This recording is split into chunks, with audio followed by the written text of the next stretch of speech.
Halo, perkenalkan nama saya Gloris Geraldo Pandia, saya dari 11 IPA 1. Hari ini saya mau melakukan praktek dari larutan penyangga atau yang sering disebut dengan buffer. Larutan penyangga adalah larutan yang mempertahankan nilai pH dari suatu larutan tersebut. Jadi ketika dicampur oleh larutan lain pun, dia tidak mempertahankan pH atau dia tidak berubah warna sama sekali. Untuk lebih jelasnya, kita langsung saja ke praktiknya. Di sini saya sudah menyiapkan beberapa larutan, ada larutan dari kol ungu, larutan dari bubuk kunyit, larutan dari garam, dan larutan dari deterjen. Dan saya juga telah menyiapkan 2 botol cuka.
Nah, itu tadi adalah proses saya membuat beberapa larutan. Yang pertama adalah larutan deterjen, larutan garam, larutan kol ungu, larutan kunyit, dan saya juga telah menyiapkan 2 botol cuka.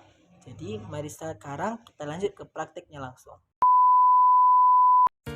Di sini saya sudah menyiapkan larutan kol ungu yang akan kita campurkan dengan cuka dan larutan dari kol ungu yang akan kita campurkan dengan larutan deterjen.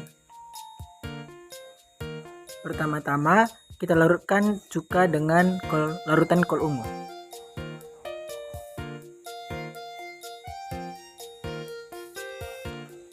Kita pakai setengah botol dari cuka ini.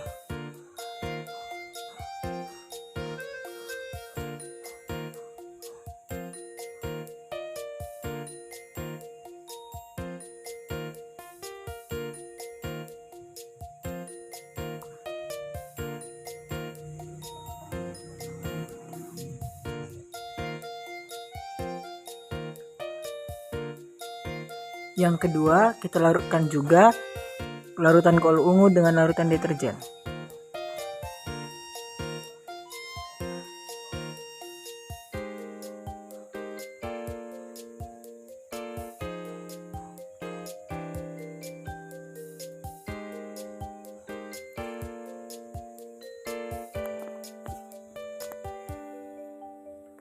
Kita langsung dapat melihat perbedaannya ketika asam cuka dituangkan kepada larutan kol,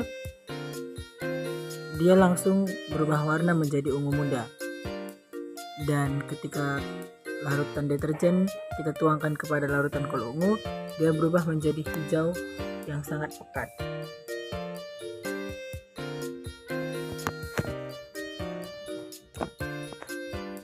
Nah, jadi kesimpulannya ketika larutan kol dicampur dengan cuka dia berubah warna dan larutan kol dicampurkan dengan deterjen dia berubah warna, berarti dia bukan termasuk dengan larutan penyangga karena dia tidak mempertahankan pH-nya yang artinya dia berubah warna. Sekarang kita masuk ke larutan yang kedua yaitu larutan dari bubuk kunyit. Nah, kita akan melakukan juga yang sama. Kita akan mencampurkan asam cuka kepada larutan kunyit dan kita akan mencampurkan deterjen ke larutan kunyit. Pertama, kita akan mencampur cuka ke larutan kunyit. Kita pakai setengah botol dari asam cuka ini.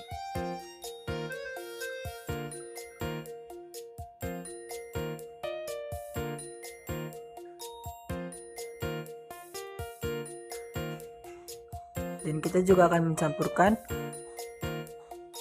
deterjen kepada larutan kunyit.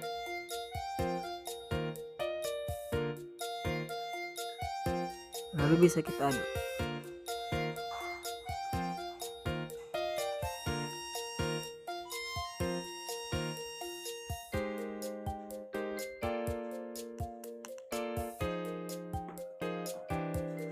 Kita tunggu beberapa saat untuk mendapatkan hasil yang lebih maksimal.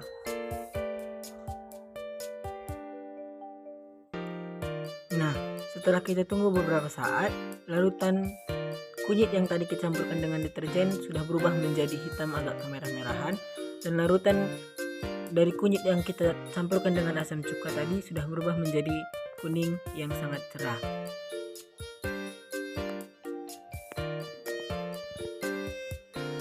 Nah, kesimpulan dari larutan kunyit ini berarti larutan kunyit ini juga bukan merupakan larutan penyangga karena dia tidak dapat mempertahankan pH-nya atau dia berubah warna.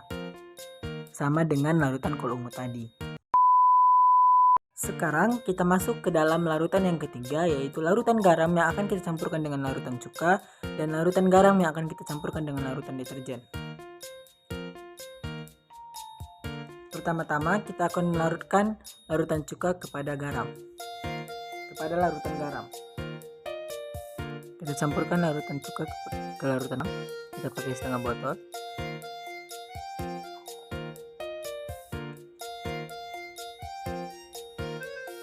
Baru kita campurkan larutan yang kedua, larutan deterjen dengan larutan garam.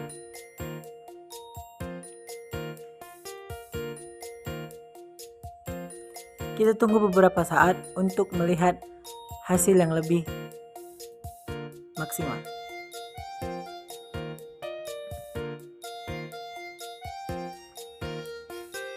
Nah, setelah kita lihat dan kita tunggu beberapa saat, larutan dari garam ini tidak berubah warna sekali. Yang artinya atau kesimpulannya adalah larutan garam merupakan larutan penyangga atau yang sering kita sebut dengan buffer karena dia dapat mempertahankan nilai dari pH-nya tersebut ketika dia dicampurkan oleh larutan lainnya dan dia tidak berubah warnanya sama sekali. Jadi, salah satu dari contoh larutan penyangga adalah larutan garam.